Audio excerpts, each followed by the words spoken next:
I think that's like her biggest trope, like throughout all her books, like size, all kinds of size comes is into like play. really, really prominent. Yeah. Like you said, like big tall man, itty bitty tiny little girl. Yeah. Itty bitty tiny.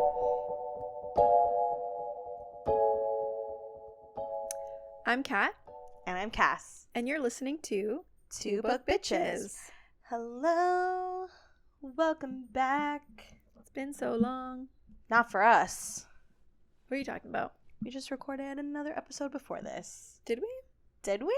I don't know. We don't reveal our secrets. I am wearing a different outfit though, so you would never know. You would never know. You would literally You're calling never yourself know. out right now, in fact. I am. Damn it. Anyways. Today we're talking about all things Ali Hazelwood. I'm so excited because TBH, I actually really love these books. Yes, we're going to have to rein ourselves in a little bit or else we're going to be here forever. I think what we're going to try and do is we're going to do like brief little synopsis, maybe some thoughts. And we're just going to go in order of like publication, I think. Yes. Like we're going to start with her first one and then we're going to go through. I mean, can we just talk about Ali Hazelwood for a second? Like her personally? Because she's really cool. She's so fucking cool. She's so cool. Born and raised in Italy. I'm reading off her Wikipedia page.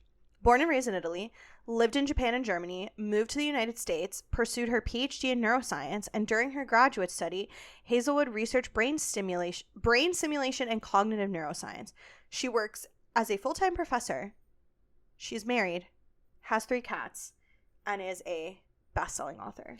And not only has she released like 3 books plus a book full of miniseries. Yeah, like the novellas. The novella.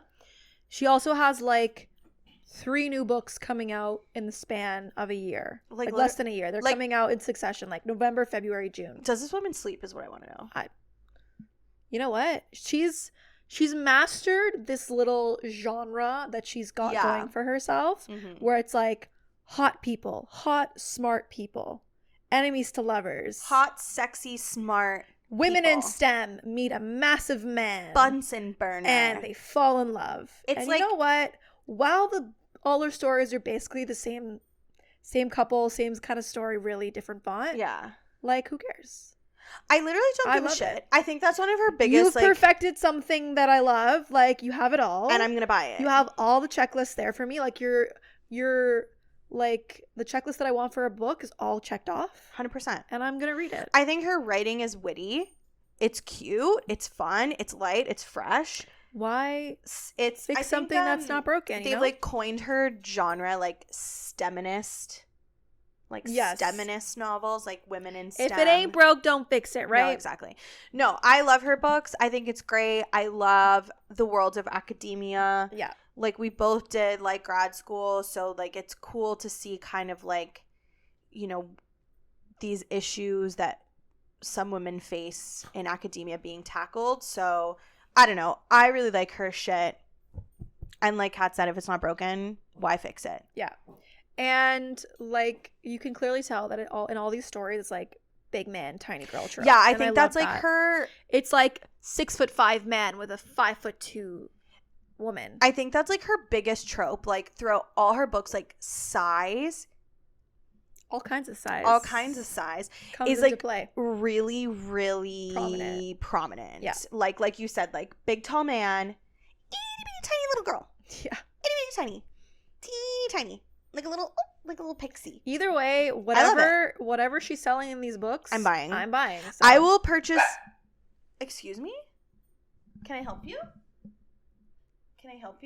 Pepper's being a little menace again. Honestly, Pepper, it's so here. funny. She's only a menace when like we record. Yeah, she just senses. Yeah, she's like that we're doing something that she doesn't want us to do. We're not paying attention to her. She's like, "Oh, are you guys busy?"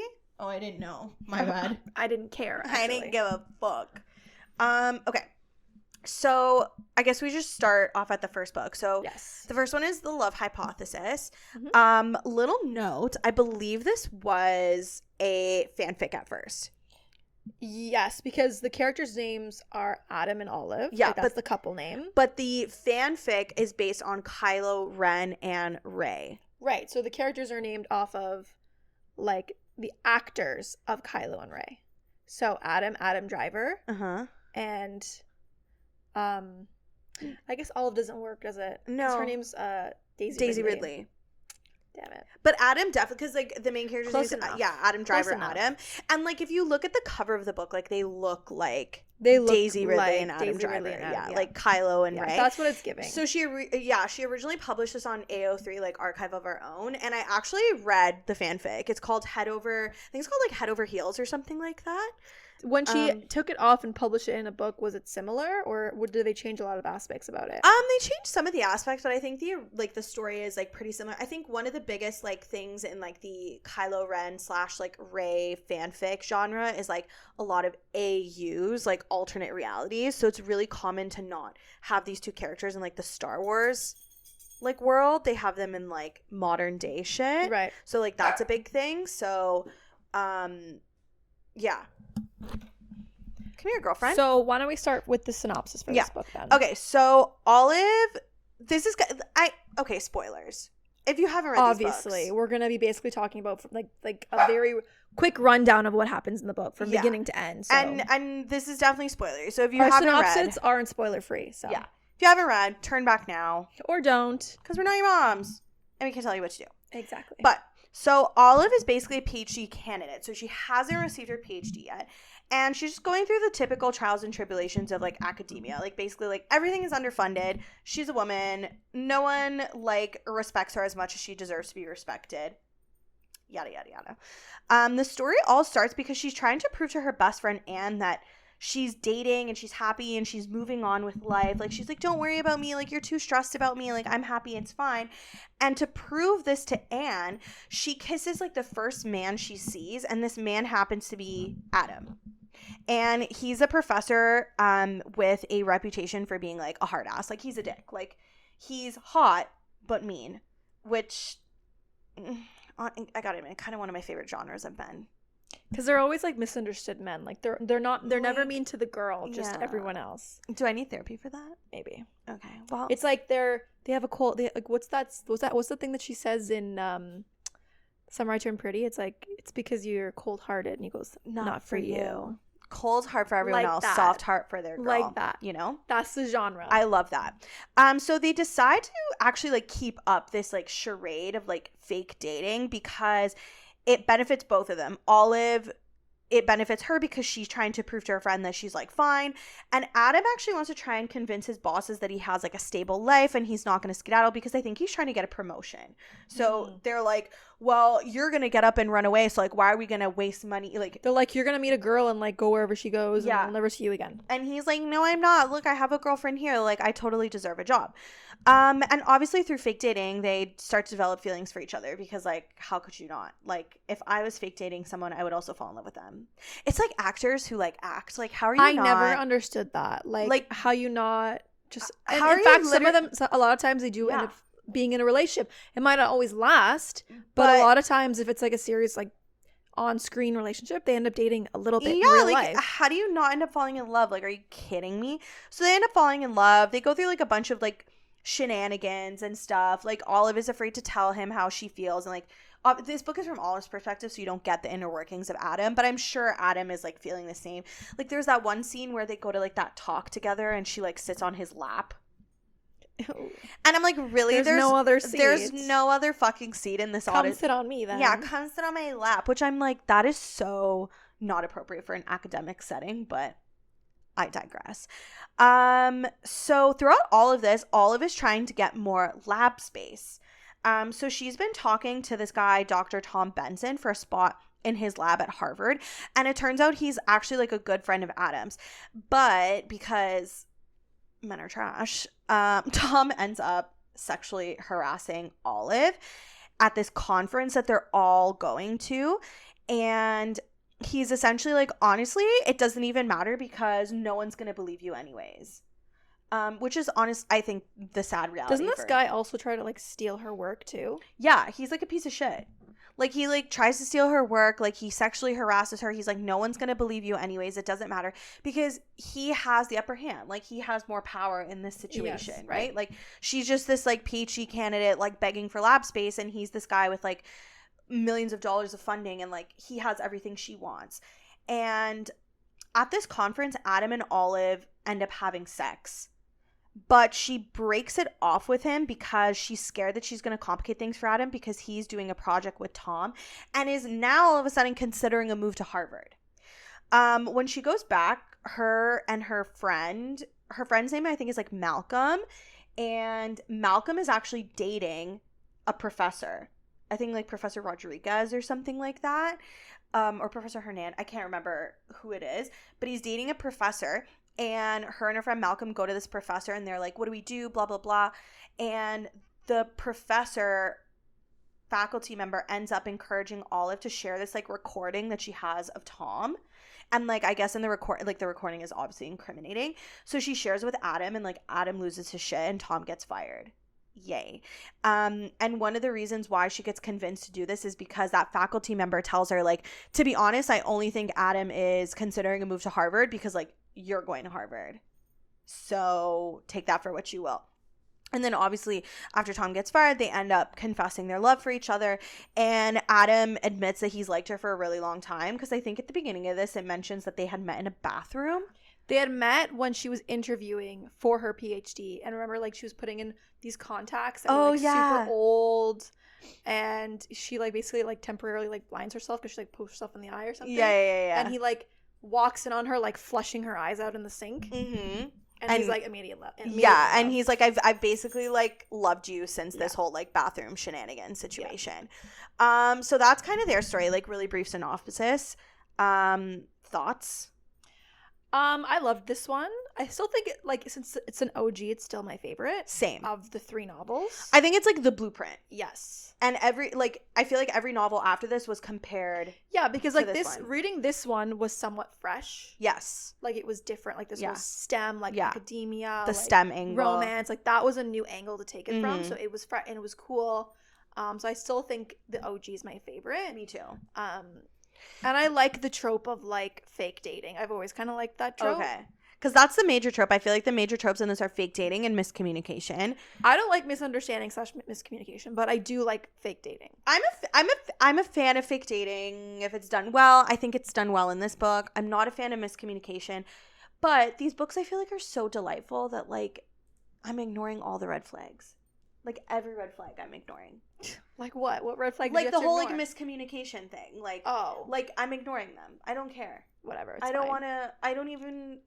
Unproblematic. It's so fun. Yeah. The sex scenes in this book I think are good. Yes. I also believe it touches on the fact that Olive might be demisexual. Which I believe is, and you guys can correct me if I'm wrong, but I believe it touches on the fact because she mentions that she doesn't really have a sex drive. She's like, my sex drive is really low. And she has to have, like, a deep, like, intellectual, emotional connection with someone before she, like, engages in any, like, sexual behavior with them. So I think it, I think it alludes to the fact, or does explicitly say that she's demisexual, which is someone who can be attracted to anyone as long as there's an intellectual, emotional connection there. I must have completely missed that. I think it's, like, a really brief part in the book. Like, I'm not going to lie. I just assumed from that conversation that she just never met anyone that she really enjoyed having sex with before. Yeah. But I think I think that conversation, it alludes to, like, her possible. Either I forgot it because I read this book a long time ago. Yeah, that's true. Or I just completely. I kind of forgot about it until I read it in someone else's review. And then I went back to check the scene and I was like, oh, yeah, like, that is what it gives off. I don't think I ever even picked that up the first time I read it. Oh, okay. But that's cool. I think the sex scenes are also really focused on, like, size in this book, more so than the other ones. Yeah. Like, it's very much like, oh my God, how's he gonna fit? He's so big. I'm so little. There's also one part where he, like, fits her whole boob in his mouth. And he explicitly says that, though, which is interesting. You know what? I didn't like that. Was she a virgin in this one? No. No, right? Because she had... Oh, she just hadn't had a lot of sex before. But no, I swear doesn't she have, like, an ex-fiance? That's not this one. I don't think. That's a different one. Oh my God. I don't think that also happens in this one. Unless I'm completely missing something. I don't think so. That's Love on the Brain. Oh my God, you see? But they're easy to confuse them because they're all very similar in a way. Yeah, they are all really similar. Like I said, I love them, but they are really similar. Like now I'm thinking, was she a virgin? I don't think she was a virgin. I just think that she did not have very pleasurable sex pre-Adam. Honestly, again, like it's been a long time since I read this one. Yeah. Like this one's back in like 2021, I think something, yeah, it was her first one that came out. But so this was been a while, but I still remember enjoying it. Yeah. This one's the OG. Wording. I think we'll probably do like a ranking of the couples at the end of this. Yeah, like, personally. Sure. Yeah, but I love them so much. Okay. Next Anything else, or can we go to the next one? No, I think that's good. I think that's all I have to say about. Okay, so next is Love on the Brain. Yes. And the couple in this one is B and Levi. Yes. So B is a neuroscientist. She's a neuroscientist who gets an opportunity to work at NASA on a new project basically focusing on helmets for astronauts. Cool. And there she re-meets Levi, an engineer who happened to be her nemesis in grad school.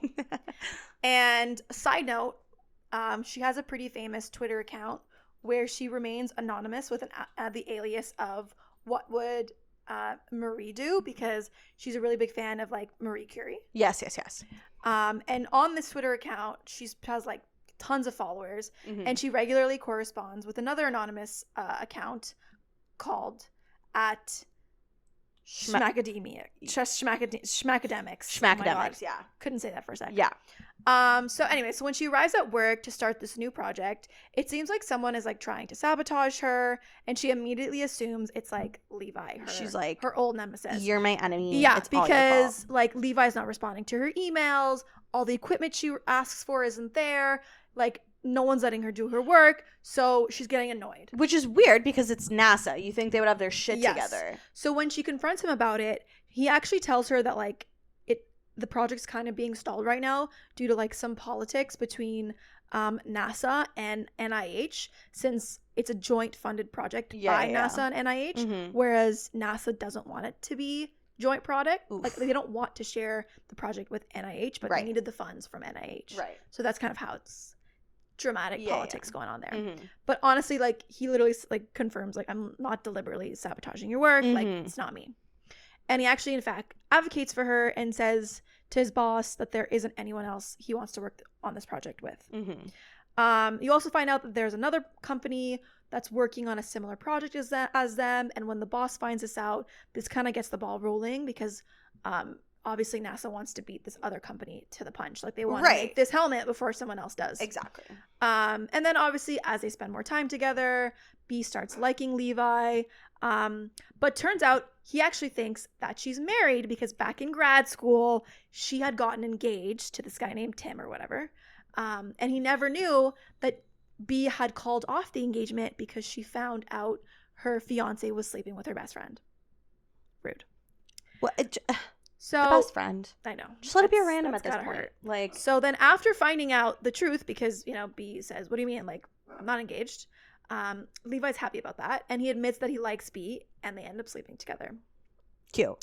You do find out though that there was a guy who was sabotaging them, and his name is Guy. A guy named Guy. A guy named Guy. And he was actually working to sabotage their project. And that's because he was upset that Levi was given the project that he wanted to work on. Right. Because at the beginning, like, this project was started by Guy and one of Levi's best friends who ended up passing away. And instead of the project going to Guy, it went to Levi. And Guy was, the man behind the scene, just fucking everything up. Yeah. He hacked into B's Twitter account and got her in a lot of trouble and all this. Oh, yeah. But then through surveillance footage and like figuring out who hacked in on their server, on their computer and everything, they found out that it was Guy. Right. But when she finds this out, he confronts her with a gun. So I remember reading this part and I was like, what the absolute fuck? Like, yeah. I cannot believe he just pulled a gun on her. Yeah, and he's literally gonna like shoot her, but Levi saves her. Right. And the two of them end up living happily ever after. And I think in the epilogue, they actually get married. And it turns out, by the way, that Levi was at Schmackademics this whole time. Shocker. Because, of course, like, serendipity, right? Oh, and I think there's like what I really like about this book is like there's the cute DMs between like schmackademics and like what would Marie do. Yes. And like basically like schmackademics is like talking about this girl he's in love with. Yeah, but neither one of them at the time knew that it was each other. So literally like Levi through his Twitter account is talking to B through her Twitter account, talking about how he loves B to B and B doesn't know. I mean, he doesn't use names, but he's saying there's this woman that I love, but she's not single, but and I, she's a husband, and meanwhile. And like again, like the miscommunication trope is like a big one in this. Like I feel like that's a very popular trope for. And it's a bit like enemies to lovers in a sense because she thought that Levi dead ass hates her. That's what she thought. Yeah. But apparently he never did. No. But she thought he hated her, so that made her hate him. Exactly. And she would always think like, oh, he's so mean to me. He treats me so badly. But meanwhile, he was just staying away from her because at the time, like in grad school, her fiance had basically told him to stay away from her. Right. Because I guess he was jealous. And a shitty guy. Meanwhile, also, he wasn't just sleeping with the best friend. He had multiple women that he was like cheating on her with.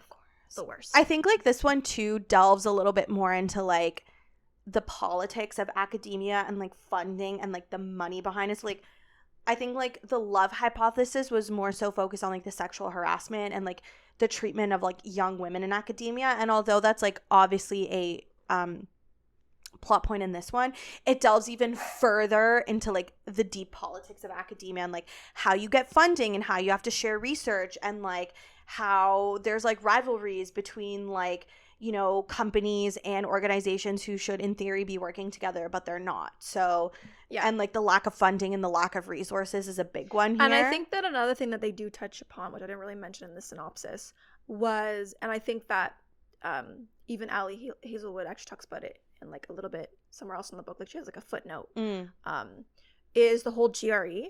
Yes. So in the book, one of the people that's working with B is studying for her GRE to get into grad school. And I love her character. What's her name again? I forgot. Rocio or something? Rosario? No, it's Rocio. Rocio, okay. And she just can't do well on it.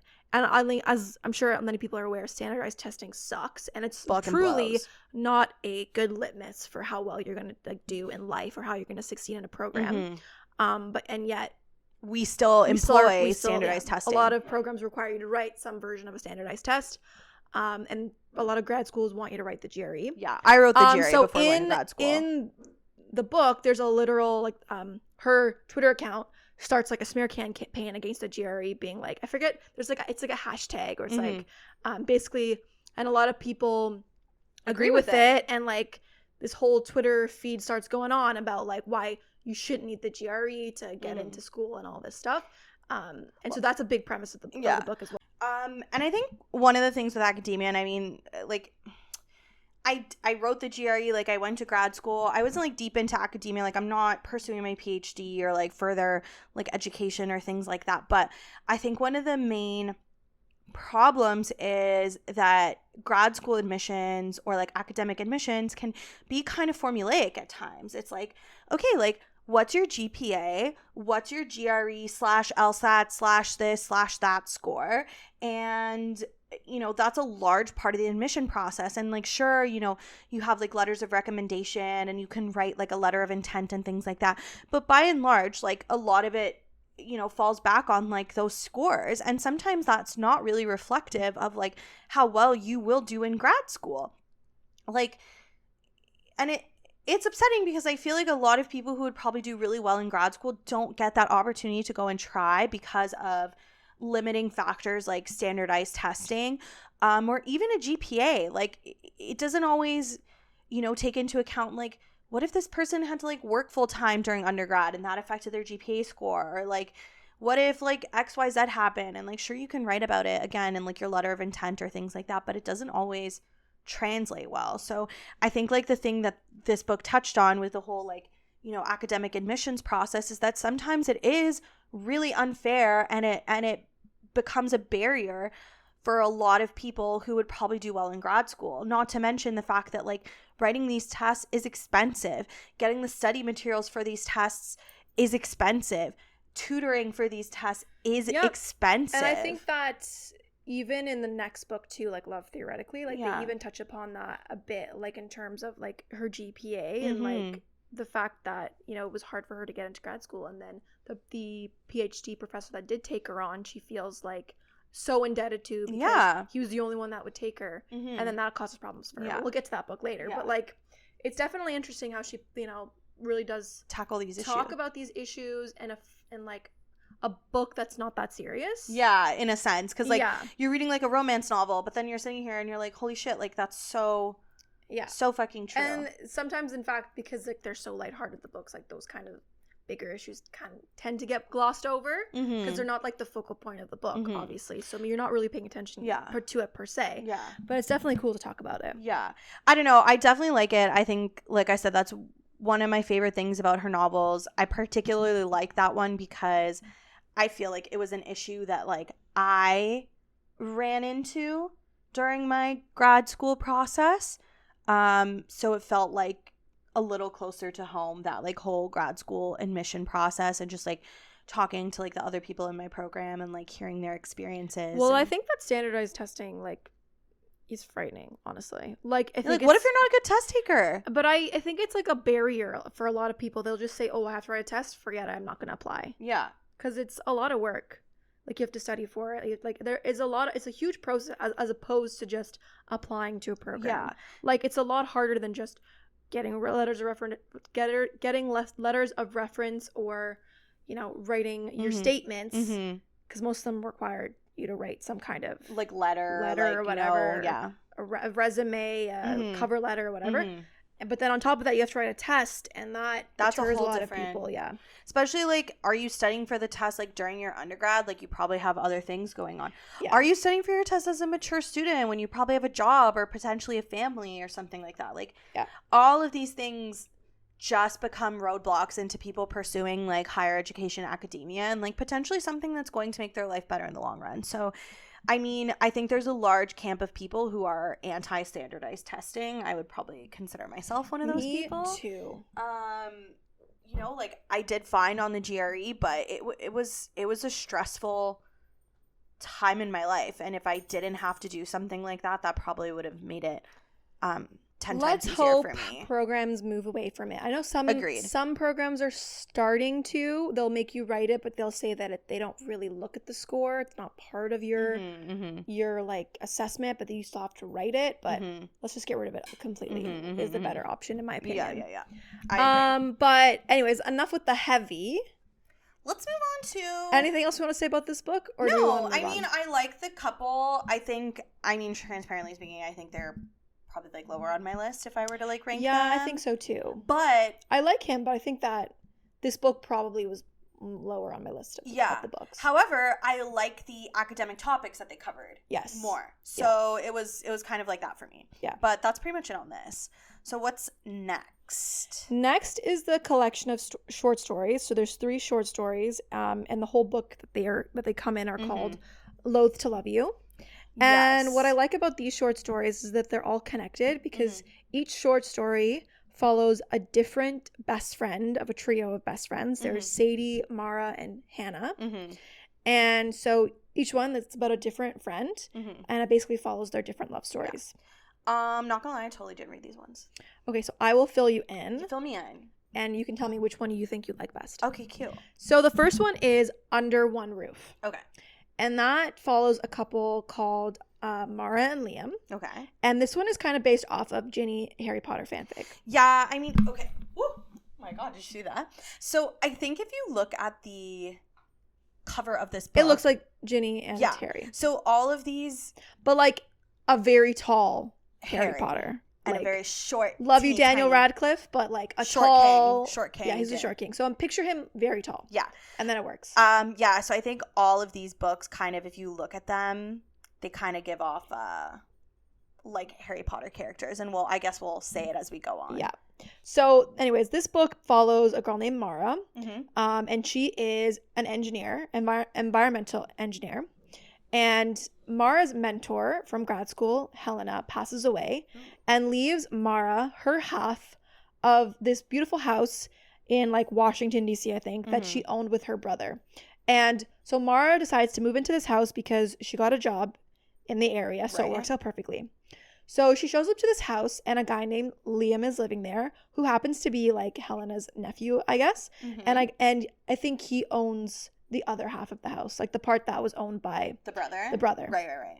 And immediately when she gets there, Liam offers to buy Mara out of the house. He's like, name me your price. Takes out a checkbook, writes her a number, and he's like, please leave. Oh my God. And she turns it down. Of course. And then, of course, just like the title, they end up living under one roof together. Forced proximity. This is a forced proximity trope one. And so they kind of start off as enemies because he's not happy that she's there. He wants to live alone. Like, she's invading his space. He constantly is trying to buy her out. He'll constantly write her checks. She'll constantly turn them away. The way I would cash those checks immediately and not sign an absolute thing. So, and also the other part of the reason why they're enemies is she's an environmental engineer and Liam is a big bad lawyer representing companies that aren't very environmentally conscious. So their jobs clash. But obviously in this forced proximity, they end up spending a lot of time together and they slowly fall in love, basically going from enemies to lovers. Cute. Did you like it? I did like this one. This was one of my... Of the three, this was my second. So second place. You did second place one? Okay. What were the sex scenes like? I think there was only one. Yeah, I think there's like one in each short story. No, so the second one that I'm about has two. Ooh. This one has one though, and it's good. Okay, cute. Yeah. But you know what's interesting about this one is he basically is telling her that he never has sex and that he's not that super interested in sex before her. And then obviously, like, now she's in the picture and he wants to, like, rail her brains out. You know what? But her, he's, like, saying, like, I'm not that interested in it. You know what? I feel like this is a thing that Ali Hazelwood also kind of goes over, like, maybe in a little bit more of, like, an understated way. She kind of addresses different types of, like, sexualities and sex drives and stuff like that. Throughout her books. Like I mentioned, I'm pretty sure, like, Olive was, like, demisexual. I'm pretty sure something is with B and Levi too, if I'm not mistaken, but I can't recall now. So I think she does kind of like touch on these like sexual preferences. Like, I do think that like a big theme in these novels is like a lot of these women can't orgasm with the previous men that they were with, which I mean statistically speaking is like highly likely as a straight now woman. That they've met these guys with these massive dicks and all that, they're just like coming like not like nonstop. God bless. Like, happy for you. Like, so happy. I wish that on everyone. I literally wish upon every woman orgasms. Multiple. Enjoy, baby. Yeah. In the way that you would like to enjoy them. Yeah. So that's this one. Okay. Cute. And this one is, yeah, like literally, maybe we'll put up the little pictures of the books, like when we start the section. Because, like, deadass, like this one, you look at it and you're like, oh, this is literally like Tall, Harry, and Ginny. Yeah. Okay. So what's the next one? Next is called Stuck With You, and it follows the couple Sadie and Eric. Okay. And this one is based off of like Draco Pansy fanfic. Yeah. Again, so the character on the cover looks the same. Like the man is like blonde. Yes. Like the woman has like a little bob, like a little black bob. So this one is my fave of the three short stories. Cute. And this one has like 2 sex scenes. Cute. So win for everyone. Win for everyone. So it follows Sadie, who is a civil engineer. And are they all engineers in this? All the women? Yes, because they're 3 best friends that met in grad school. Oh, cute. So they're all in like engineering school. Yes. Oh, I love that. Yep. Okay, fun. So Sadie's a civil engineer, and she's about to give an important pitch at work to get this secure this new client. Okay. Who's important because she works for like a smaller engineering company. And she has this ritual before she gives important pitches where she goes to the same coffee shop that serves terrible coffee, and she eats a croissant. And the croissants are also like, terrible, but it's the ritual. Right, so you can't mess have up to do the ritual. It. Mm-hmm. So you can't mess with the vibes. So she goes to this coffee shop, and she's about to order a croissant when the lady says, oh, we're all out of croissants. And the last croissant was taken by a guy named Eric. Oh my God. That's so Draco Malfoy. And she's like freaking out, being like, well, you don't understand. I need this fucking croissant. Yeah, I will fail without this croissant. And he's sensing her urgency, so he's like, okay, here's the croissant. He's like, okay, you crazy. He's like, this croissant sucks. Like, sure. Just take the croissant. So they take it, and she like runs after him. She like thanks him or whatever. Then they start talking. They hit it off. Turns out he's also an engineer, so they have so many things in common. Mm-hmm. And so they decide to, literally they just met, to go out for dinner that night. Oh, I love this. So later that night, they're at dinner, and Mara tells him all about her important pitch and how it went well, and she's basically telling him like all the details because she figures, well, he's an engineer, so he'll understand. Mm-hmm. And she's also explaining like why she needed the croissant and like how, you know, it's her ritual and all this. Cute. And then the two end up having a night filled with passionate sex. Oh, I love. So they literally like just meet and they're like, you know what? Yes. Let's bang. Yes. Cute. So, you know, she's thinking this is a one night stand thing, Mm-hmm. but you know what? She still really likes him, so she hopes to see him again. Cute. But the next day she finds out that she lost the client that like she was pitching to, and she lost the client to a rival company, and turns out the company is owned by Eric. No, this is so Draco Malfoy. So she thinks that he stole her pitch. Oh my god. Because turns out they were like this company, she finds out, was also given a very similar pitch, but like this company's better. No. You know, it's a bigger company, you know, offering a better deal, less expensive, so they go with Eric. So she's pissed off. She ghosts his ass. She doesn't talk to him again. And then, of course, one fateful day, since we're all about serendipity here, they get stuck in an elevator together that breaks down for hours.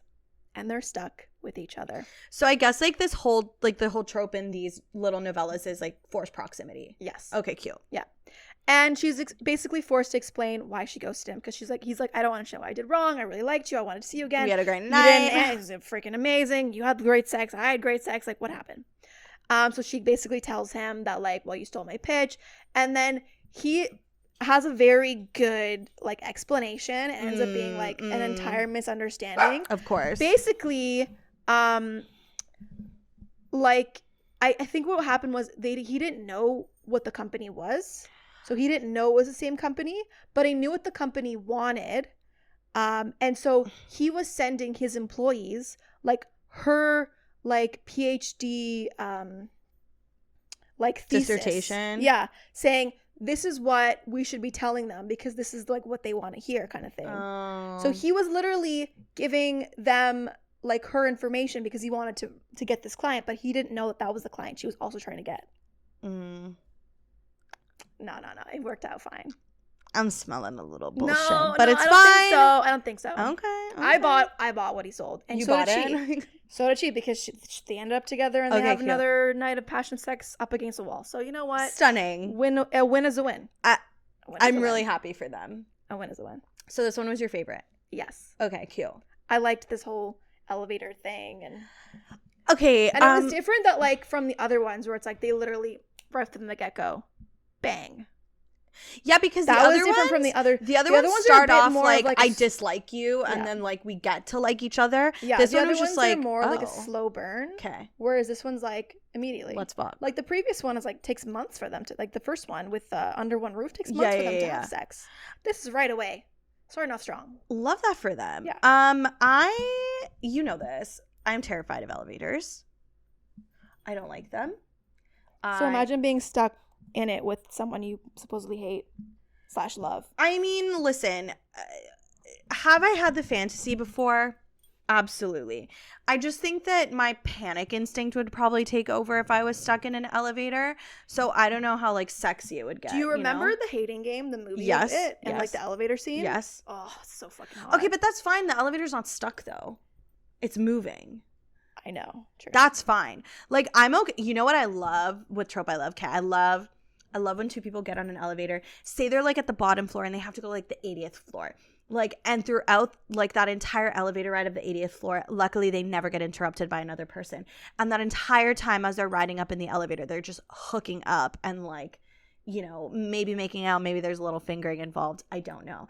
And then the doors open and they have to like spring apart from each other and like fix their clothes and like wipe the lipstick off their like face, like that I love.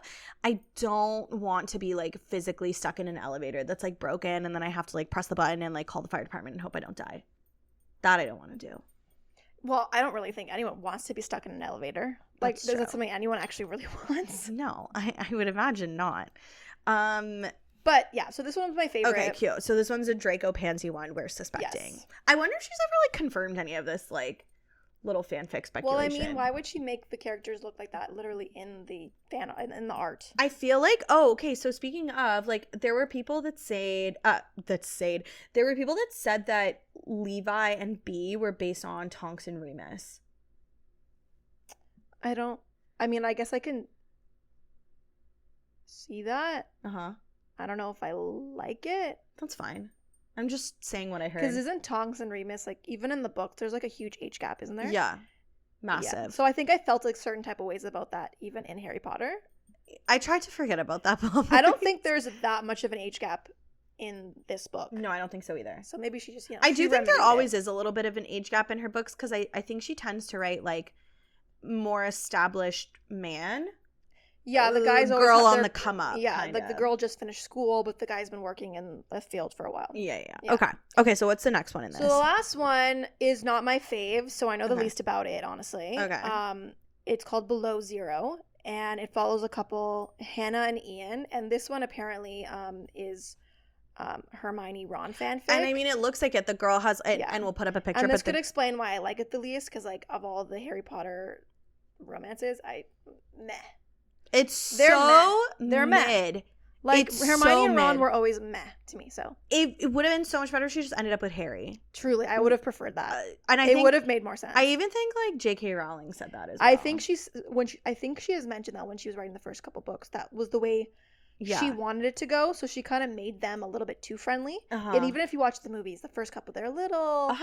They're giving each other some looky looks, some looky loos, some like little looksies. And then Ron just fucking pops up. I know, and I'm just like, but why? He's so whatever. So not my fave sex scenes. Apparently, like, I think I remember him, like, comparing her boobs to, like, the valleys of Mars or something, and I was like, not for me.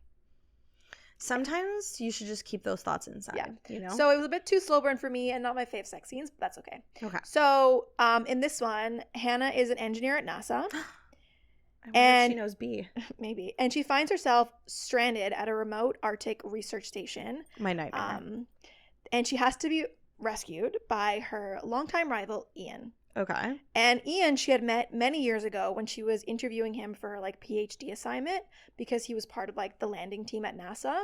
And this interview ended up in, like, many heated moments. They had lots of arguments or whatever. Mm-hmm. And she basically views Ian as, like, an enemy who, like, tried to ruin her career. But somehow she still wants to fuck him. Like, she's like having dirty thoughts about him. She, like, hates him, but she wants to hate fuck him, whatever. Yeah. Happens to the best of us. But in a true enemies to lover fashion, he ends up, like, rescuing her, and they end up together in the end. So she's just, like, stuck at this facility up in the Arctic. Hence stuck. Oh, no, this one's called Below Zero. Oh. In Arctic, so there you go. Right.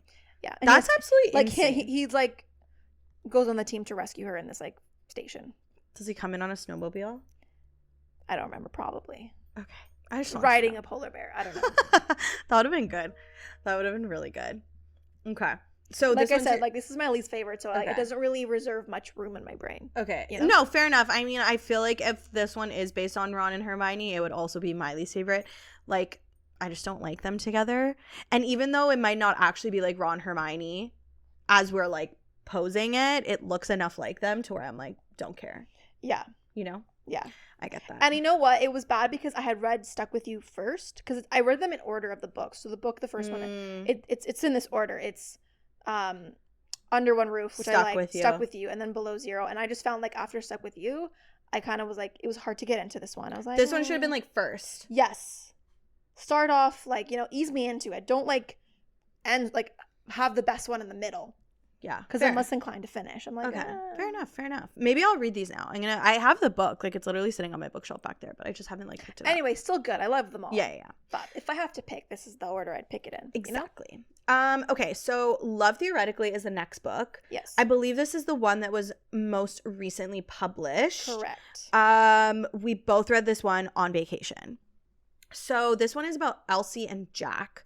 So Elsie has a PhD in theoretical physics, and she's mainly working on teaching classes at 3 universities. But, like, that's not what she wants to do. Like, she doesn't want to be teaching. She wants to be researching. And the teaching isn't great money. She doesn't have health insurance, which is really bad because she's diabetic. So, like, this is just a shitty situation for her. In order to make more money, she joins this service where she, like, fake dates people through an app. And the main guy that she's fake dating is Greg. And she goes with him to, like, family functions and, like, all that stuff. It's basically like a pay-for-service, like, girlfriend.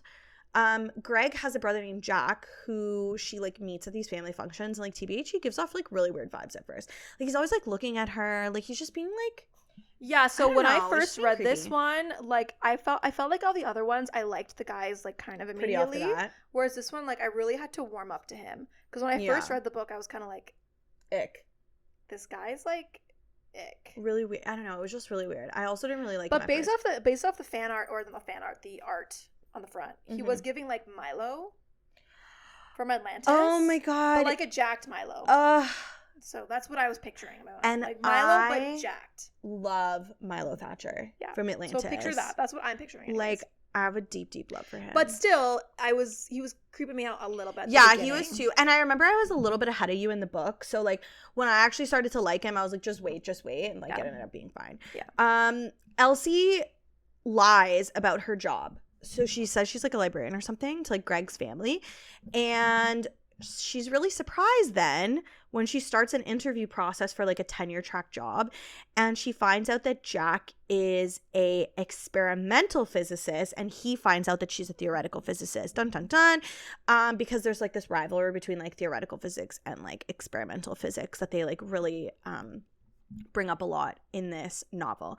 And Jack also has a reputation in the field for like destroying like the reputation of theoretical physics, because when he was a lot younger, he wrote this like fake gag paper and submitted it to a scientific journal, and basically highlighting that like theoretical physics is a joke, and he's like, see, they didn't even like vet my paper, like blah blah blah blah blah. And it was a really well respected like scientific journal, and I guess they like it kind of set theoretical physics back in a sense, because it became kind of a laughing stock, right?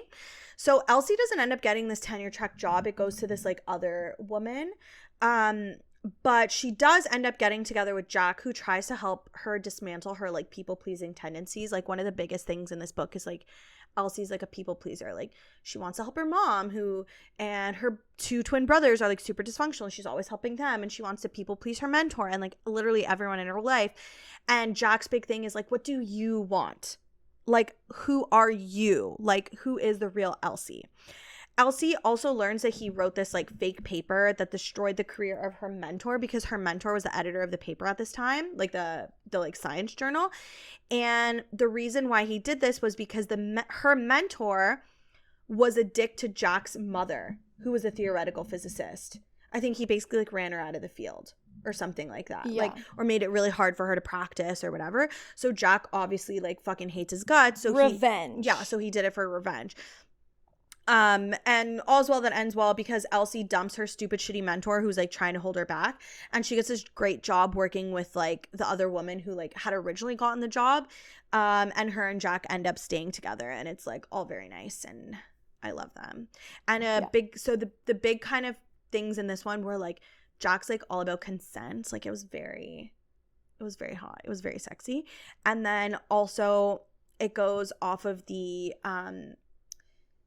like I think like the academia angle of this one was showing how like there's a lot of issues with academia in terms of how it compensates its employees, and how like there's a lot of really brilliant smart people who are working like a million jobs just to like barely stay afloat. Like that was one of the biggest ones. And also like sometimes there are people who you think have your best interests at heart, but actually don't. Yeah. Like her mentor was turning down jobs for her without even because asking her if she wanted them. The whole thing is she's an adjunct professor, right? So in academia, like as an adjunct professor, you're not getting paid a lot of money. You're not on tenure. She was teaching a million classes. Like she didn't have time for research. That's not what she wanted to do. And this fucking guy who's supposed to have her best interests at heart is like, oh no, you don't need this job. Oh no, you don't need this job. Oh no, you don't need this job. And she's like, fuck you, you can't control my entire academic professional career because like you have a problem with it.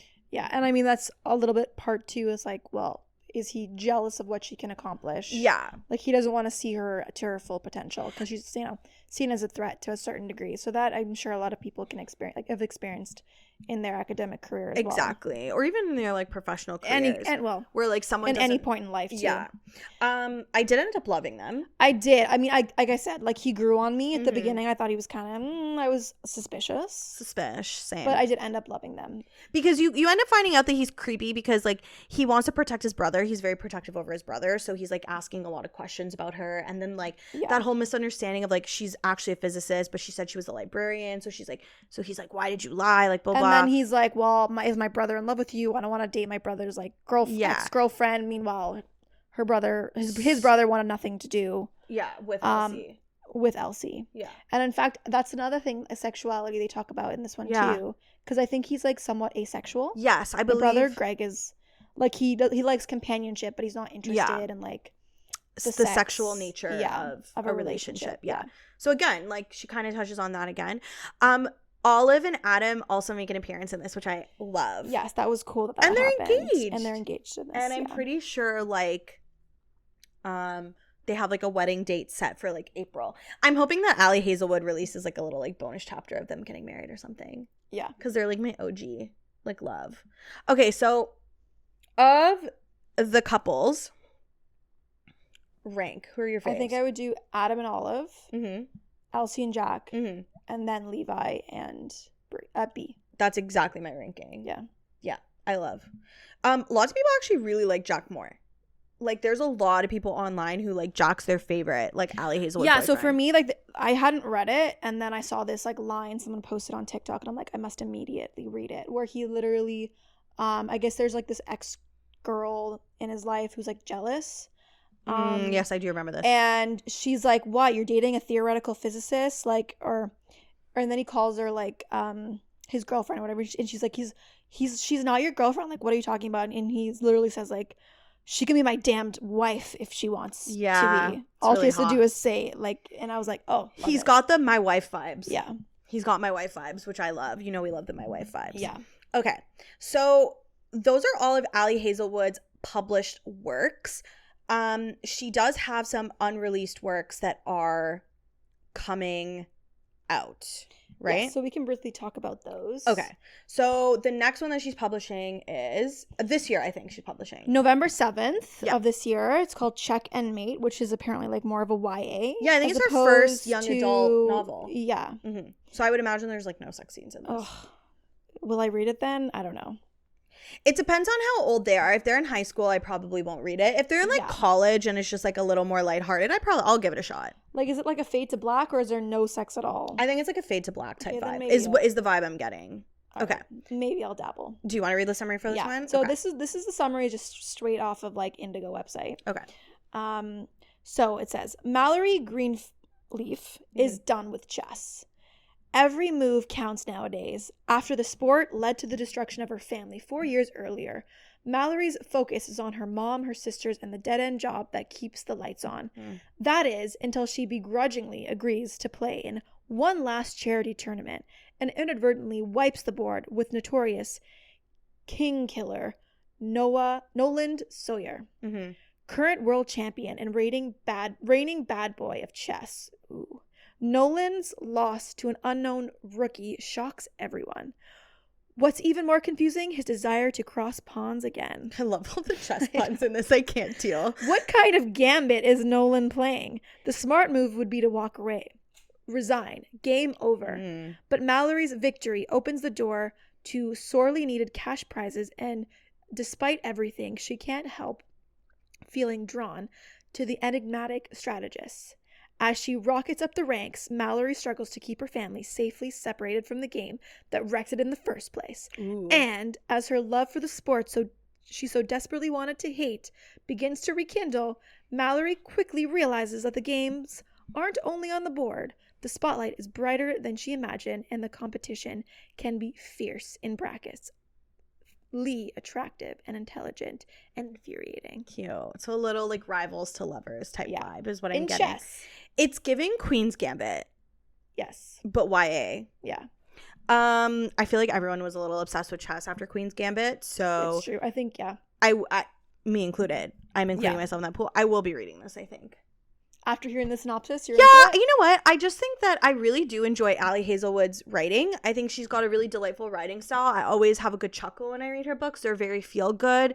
I don't have to like, you don't have to think. I don't have to think too hard about like, it's not a fantasy novel. It's just like a nice, well-written, funny, charming romance that like takes me out of like my life for a bit. So I will most likely be reading this even if it's YA, because I don't think that they're in high school. It doesn't feel like that. based off the synopsis, doesn't seem like it. I feel like she's supporting her family. Yeah, I feel like they're more in college. Yeah. I think that maybe just the sex scenes won't be as explicit because Ali Hazelwood's sex scenes are very explicit. Like they use explicit language, explicit descriptions. I feel like this one will be just more fade to black or maybe more like fluffy than like anything else. You know, like lots of euphemisms. It's true. Like his member. The apex of her thighs. Yeah, that's true too. That kind of vibe. I guess we'll see. Okay. So then she's got another book coming out. This is an adult romance, so she's back to adult after, and it's called Bride, and it is a Omegaverse. And this comes out February 6th. Yes, of next year. Okay, so I'm going to read you the synopsis. So, Misery Lark, the only daughter of the most powerful vampire councilman of the Southwest, is an outcast. Again, her days of living in anonymity. I fucking hate that word, man. I know. I was seeing that too, and I was getting scared just looking at it. Anonymity among the humans are over. She's been called upon to uphold a historic peacekeeping alliance between the vampires and their mortal enemies, the Wares, which I'm assuming are werewolves. That's my vibe. Okay, that's cool. what I'm thinking too. And she sees little choice but to surrender herself in the exchange. Again. Wares are ruthless and unpredictable, and their alpha, Lo Moreland, is no exception. He rules his pack with absolute authority, but not without justice, and unlike the Vampire Council, not without feeling. It's clear from the way he tracks Misery's every move that he doesn't trust her. If only he knew how right he was. Because Misery has her own reasons to agree to this marriage of convenience, reasons that have nothing to do with politics or alliances, and everything to do with the only thing she's ever cared about. And she's willing to do whatever it takes to get back what's hers, even if it means a life alone in Were territory, alone with the wolf. So it's giving werewolf vampire. It's giving Jacob and Edward get together. What is an Omegaverse? I'm so glad you asked. Okay. Let's hear this. Okay, so Omegaverse is something... It's actually quite popular in fan fiction. I can't really speak to traditional publishing. I would imagine that it is popular in traditional publishing, but I haven't come across anything. I usually come across Omegaverse in fanfic. So here we go. Omegaverse is basically like in the world, there are alphas, betas, and omegas. And being one of them gives you certain qualities. So betas are usually the most populous group in the world. They're usually the most regular, if you will. You know what I mean? Like they... just there's no like extra supernatural quality about them. They're just like usually regular people, right? Alphas is another group of people. They usually have the qualities as being like really authoritative, you know, the stereotypical alpha. Like they typically tend to be men in these stories, at least the ones that I've read. I don't know if women can be alphas, but they tend to be like men. They tend to be very dominant. And then the third group of people is omegas, and typically omegas tend to be women in the books that I've read. And being an omega comes with certain qualities such as like you are more submissive, you want to serve an alpha, and typically in Omegaverses there is a really big sexual nature to the story. So omegas go into these things called, you go into heat, and there's lots of like colorful language used. So like Stop. No, I can't. You're losing. No, I can't. I gotta keep going. Stop. No, I can't. You're losing me. So there's like words like slick. Okay. And the point of these heats is obviously to like reproduce. So like usually when an omega goes into heat, it makes them go a little like dick crazy basically, and they're just like the only goal that they have is to like have sex with an alpha, and like in turn, the alpha will usually go into something called like a rut and will want to have sex with the omega. And there's like something called a knot and like all this shit. Okay. So please, no more. So that is like a really little snippet of... Oh my gosh. You know what? I'm just going to have to read and find out, I think. You're just going to have to read and find out. I think I'll be fine. It's just very like, it's very sexually charged. Okay. Typically the Omegaverse fanfics I've read are just very sexually charged. There's a lot of like power dynamics in play. The alphas usually tend to become very devoted to the omegas because like they just want to make the omegas happy. The omegas tend to become very devoted to the alphas because like they're biologically programmed to do so. And so I'm hearing Omegaverse, I'm thinking that there's like this is a series, but that has nothing to do with it. No. Okay. However, this is what I'm assuming she's writing as an Omegaverse, because this is like, and I think that she's alluded to this. So it's still a standalone, right? Yes. Okay. I think that's what she means by Omegaverse. That's the popular definition of Omegaverse. Okay, I believe so you. If that is not what she means by it, ignore all of this. She most likely needs to change that because, like...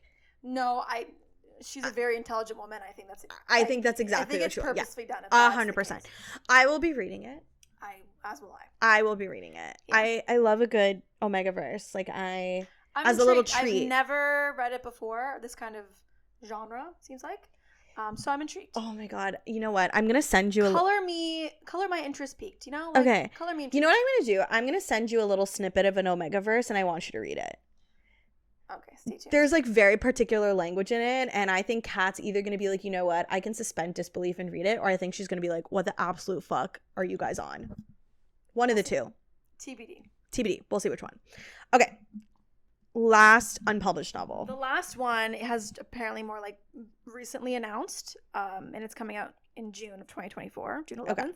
And it's another adult romance. I think she like literally just deadass announced it. Okay, and this one also is just the synopsis straight off of the website. Yeah. And we're back at the STEMinist thing. We took a little break in Bride. Now we're back with the STEM angle. So this one is about, let's see, Rue Scheibert. I don't know. Rue. Rue, when was this? Rue might not have it all, but she has enough. A few friends she can always count on, the financial stability she's yearned for as a kid, and a successful career as a biotech engineer at Klein, one of the most promising startups in the field of food science. Oh, fun. Her world is stable, pleasant, and hard-fought until a hostile takeover and its offensively attractive frontman threatens to bring it all crumbling down. Eli Kilgore? That is aggressive. And his business partners want Klein, period. Eli has his own reasons for pushing this deal, though, and he's a man who gets what he wants. With one burning exception, Rue. Fun. The woman he can't stop thinking about, the woman who's off limits to him. Torn between loyalty and an undeniable attraction, Rue and Eli throw caution out of the lab and the boardroom windows. Their affair is secret, no strings attached, and has a built-in deadline. The day one of their companies will prevail. But the heart is risky business, one that plays for keeps. Cute. This one actually sounds. I'm into. This one. So I'm very intrigued. But also, is there not another one with Eli? Why does that name sound familiar? Maybe I'm thinking Levi. You're thinking Levi. It's one letter off. Cause like I'm like Eli. Have we? It's literally one letter off. I'm like, is there not another character named Eli in our universe already? No, maybe it's just Levi. Maybe there is. Either way, this one I'm intrigued the most about this one. You know why too? This is the first one where I think the man is not like, okay, so in her novellas she had non-STEM men, right? Because there was like a lawyer. In her novellas. This is in her novella. But that's what I'm saying. Like, this is the first full-length novel where the guy, I don't think, is part of like science and like academia. We don't know that. It just says him and his business partners want their company. But but I'm getting the vibe that he's say that he's not like also an engineer that wants to buy this other engineering company. That's true. I'm just reading into. I think he's like not part of STEM. Either way. Maybe he's like just like a business person. To be determined. But I'm intrigued by this one. Obviously, I'm most. This one is kind of back to her original like formula. Yeah, and the formula works for me. She's really. I feel like she's really deviating with Bride. Yes, which is also why Bride is intriguing because it's going to be like something kind of different. But you know what? I think at this point she's an established author. People love what she puts out. I think that people will like Bride. I'm sure everyone. And I think she could probably like branch out and she would literally be fine and people would like not be mad at it. And even if they don't like it, she has her next novel installment coming out, which is like back to her regular formula. You know what I mean? Yeah. So I'm excited for Bride. I'm excited for the one after that. I'm excited for all of them. Yeah, I'll read Check and Mate too. I'll probably read them all, if we're being honest, because I'm always looking for the next book, you know? I love Ali Hazelwood. I think she's a badass. She's great. Any final thoughts on like these novels? No, I think we've kind of done it all, really. Yeah, not gonna lie, after I read these books, I like adopt academia as my like personality, and I'm like, maybe I should go back and do my PhD. Like, I'm not. It's never too late. But I might. It's never too late. late. How fun. It's never too late. You're so right. It's never too late. Okay, so next week we are back to House of Sky and Breath, and we're doing chapters 25 to 33. Correct. That sounds familiar. This sounds familiar. So we're back with House of Sky and Breath. Yeah. And I think that's it, really. Yeah, I think that's it, really. If you guys need any more information about the podcast, it's always in the description, no matter where you're listening, Apple, Spotify, YouTube. If you can, please leave a review, a comment, subscribe, like, share, do the whole 9 yards. It really, really helps our podcast out. Our DMs are always open on Instagram. We love chatting with you guys. We love hearing from you guys. And yeah, that's it. Yeah. So thanks for listening to Two Book Bitches. Bye.